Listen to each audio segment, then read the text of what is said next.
Bwana, nchini Marekani kumekuwa na moja ya mizozo mingi sana ambayo inawakumba wasanii. Moja ya msanii ambaye nakusogezea update yake ni rapper kutoka nchini Marekani, Lil Durk. Kupitia timu ya mawakili wake amewasilisha ombi jipya kwa jaji akitaka kesi yake ya tuhuma za kupanga mauaji ifutwe. Anasema wameendesha mashtaka wameshindwa kutoa maelekezo na ushahidi wa kutosha kuthibitisha mashtaka hayo. Hii ni kwa mujibu ya Billboard ya Rolling Stone.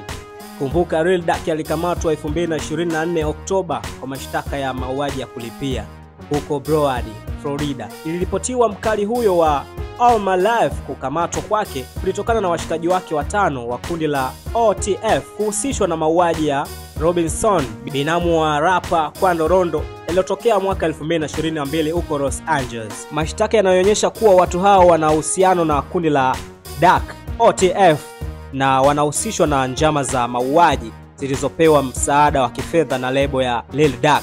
Mauaji ya Robinson yanadhaniwa kuwa ni kulipiza kisasi kwa kifo cha rafiki wa Lil Durk, rapper King Von. Ombi la kutaka kesi ifutwe imepangwa kusikilizwa rasmi tarehe 18 Novemba mwaka 2025.